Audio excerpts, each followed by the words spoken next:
I want to go now to the central Israeli city of Ra'anana onto a different topic where I am joined by dual Israeli-British citizen Elliott Smus.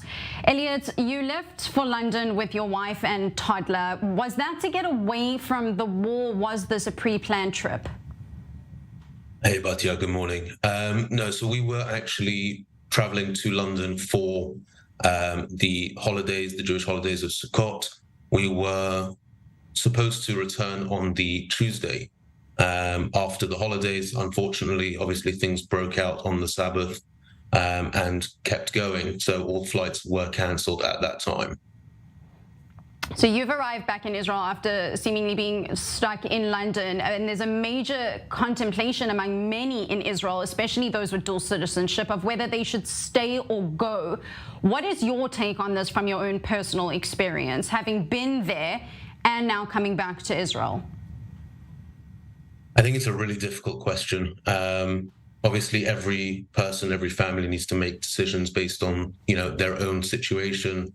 For us, we were definitely, I think, contemplating it from day one. Do we stay? Do we go?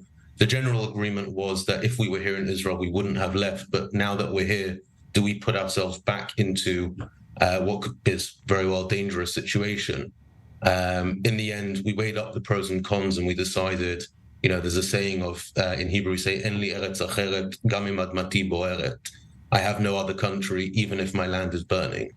There were definitely, worries about coming back, putting ourselves into a situation. We have a 8-month-old baby boy. Did we want to kind of bring him back into that? And I think one of the biggest things that helped us to realize that as well is that being in London, in quote unquote safe areas, it wasn't as safe as one would expect or assume. Right, and given the fact that there's been a massive uptick in anti-Semitic and also anti-Zionist sentiment, not just in London, but throughout Europe and the world, I hope you don't mind me asking you a personal question. You mentioned you have an 8-month-old. Do you not worry about the mental or even physical effects that this may have on your child? Israelis have become used to this way of life, unfortunately, but children should not have to know what a bomb shelter or a safe room is, nor what to do when a rocket is coming toward you or the infiltration of armed terrorists. The psychological trauma here is still even too early to properly tell its effects. Yeah, there's no shadow of a doubt that is the case. That is definitely one of the things that we spoke about, my wife and I, before we made the decision to return to Israel as soon as we could.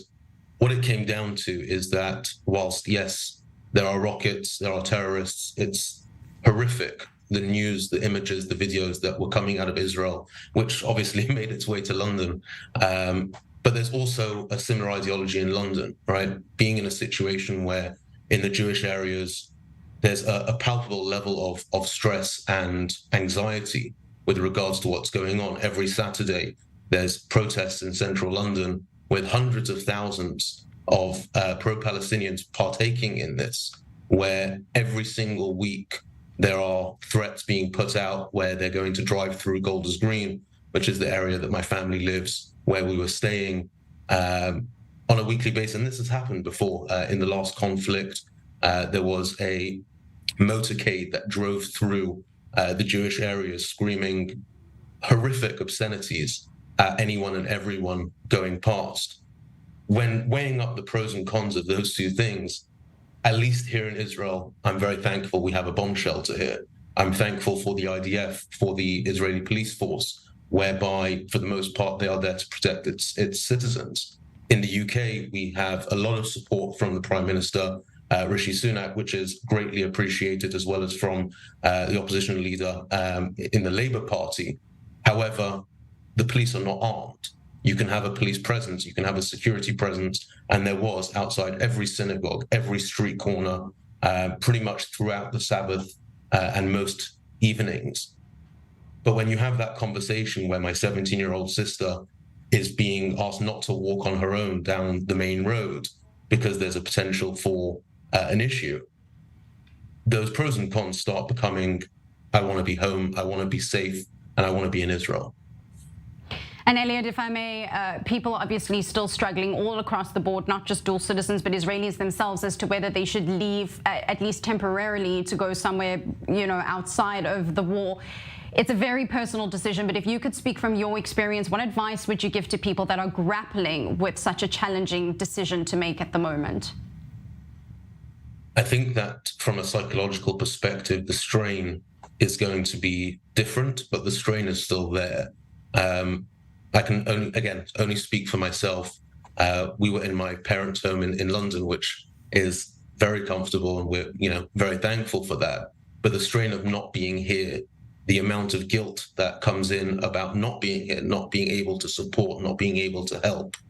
Again, everyone needs to make their own decision. And to this day, Monday the 30th of October, 24 days after the war broke out, I still have no idea if we made the right decision. Only time will tell, and hindsight is 2020. Absolutely. Well, we so appreciate you, being back in Israel to be able to speak with us, and also just make sure that your family stay safe. Elliott Smus, Israeli British citizen, thank you so very much for joining me here this morning. Thank you, Batia.